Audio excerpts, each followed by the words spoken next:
Hello students, BSc second year में हम आपको यहाँ पर आज जीनिया और मेटाजीनिया के बारे में बताने वाले हैं कि जीनिया और मेटाजीनिया होते क्या हैं। जी शॉर्ट क्वेश्चन में आपको पूछे जाते हैं जीनिया और मेटाजीनिया। तो जीनिया क्या है? एक प्रकार की जो जातियां, जीनिया शब्द का अर्थ क्या है? तो जीनिया शब्द भ्रूणपोष, जो एंडोस्पर्म होता है, मैं आपको एंडोस्पर्म भी पहले बता चुकी हूँ। एंडोस्पर्म के परिवर्धन, डेवलपमेंट तथा व्यवस्था के लिए प्रयोग किया जाता है।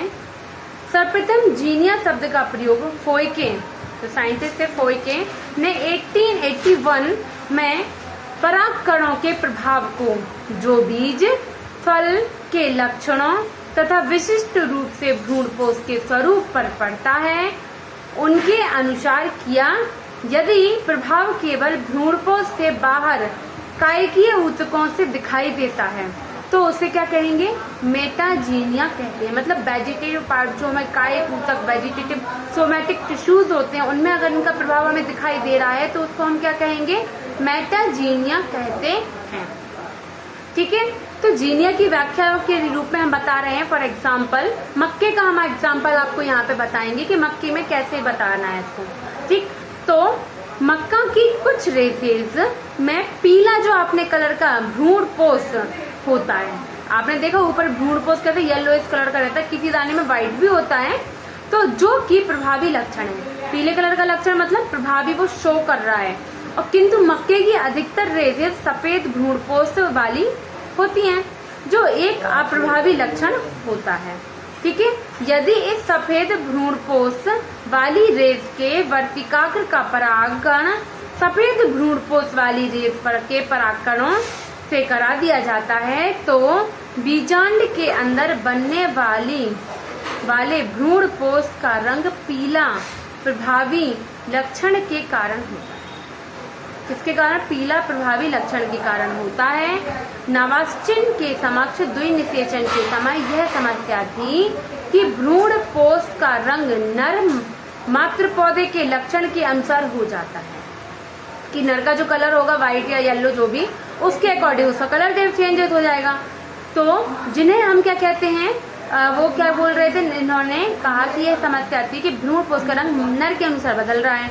तो यह प्रभाव मक्का के दानों में बहुत आसानी से देखा जा सकता है, और क्योंकि इसको जीनिया कहा जाता है, इस रंग में बाहरी प्रभाव प्रदर्शित कर रहा है। जीनिया कहा है और क्यों? क्योंकि बाहरी लक्षण प्रदर्शित कर रहा है और दानों का रंग भ्रूणपोष के रंग के अनुसार होता है।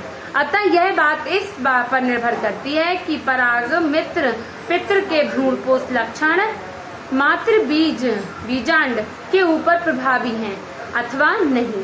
यदि पराग पित्र मतलब पॉलन पेरेंट्स की भांति स्पष्ट दिखाई देते हैं और यदि पराग पित्र के लक्षण अप्रभावी होते हैं तो मात्र बीजांड ओव्यूल पेरेंट्स के ऊपर कोई भी प्रभाव नहीं होगा। उनके ऊपर क्या होगा? कोई भी प्रभाव नहीं दिखाई देगा, और यह लक्षण क्या कहलाएगा? जीनिया कहलाएगा। ऐसी मैंने आपको फिनोटाइप और जीनोटाइप के बारे में, जीनोटाइप मतलब जीन कैरेक्टर लक्षण और फिनोटाइप मतलब बाहरी लक्षण जो हमें प्रदर्शित होते हैं। तो वही इसी प्रकार से यहाँ पर जीनिया और मेटाजीनिया को भी दिया गया है। ठीक है, तो मैं डेफिनेशन क्लियर करती हूँ। मेटाजीनिया क्या? तो इसके अध्ययन में पराग कणों का प्रभाव भ्रूणपोष के बाहर स्थित कायिक ऊतकों जैसे बीज कवच तथा फल भित्ति में करते हैं। किसके में प्रभाव करते हैं? बीज कवच और फल भित्ति में करते हैं। उन्होंने बताया कि, और इसी प्रकार से इनने स्वलिंग जो सोंग गिल जो साइंटिस्ट थे 1928 में खजूर पर बहुत ही महत्वपूर्ण कार्य किया। उन्होंने बताया कि खजूर का परिपक्व होने का समय तथा फल का आकार निषेचन के समय प्रयोग में लाए गए परागकणों के अनुसार बदला जा सकता है।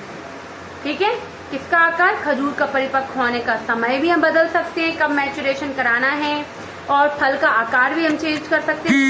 समय प्रयोग लाने गए परागकणों के अनुसार बदला जा सकता है।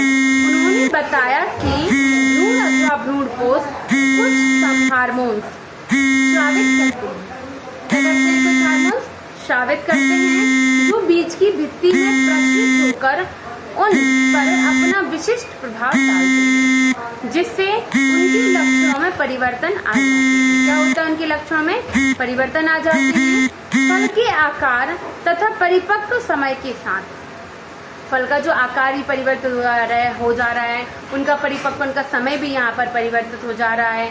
और समय के साथ हम क्या कराते हैं? क्रॉस, मतलब आकार तथा परिपक्व के समय के साथ हम क्या कराते हैं? दोनों चीजों को ध्यान में रखकर उनके मध्य हम क्या कराएंगे? क्रॉस कराते हैं। क्रॉस के समय प्रयोग में लाए गए परागकणों के ऊपर निर्भर करता है कि वो किस प्रकार के परागकणों को हमने यहाँ पर यूज किया हुआ है। ठीक है, तो आई होप आपको क्लियर हो रहा होगा कि मैं क्या बता रही हूँ। ऐसे मोज़ेक भ्रूणपोष होता है, तो मैंने नेक्स्ट टॉपिक शायद तक मैंने आपको मोज़ेक भ्रूणपोष है, मैं एक बार चेक कर लेती हूँ।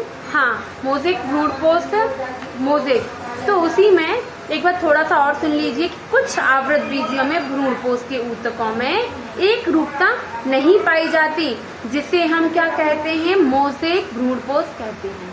दोनों में एक रूपता नहीं है, तो ये क्या कहलाया? मोज़ेक भ्रूणपोष कहते हैं। उदाहरण के लिए मक्का में दो विभिन्न रंगों के धब्बे पाए जाते हैं। दो भिन्न भिन्न रंगों के क्या होते हैं? धब्बे पाए जाते हैं। ठीक है, जो अनियमित मोज़ेक पैटर्न प्रदर्शित करते हैं। जो क्या करते हैं? अनियमित मोज़ेक पैटर्न को प्रदर्शित करते हैं।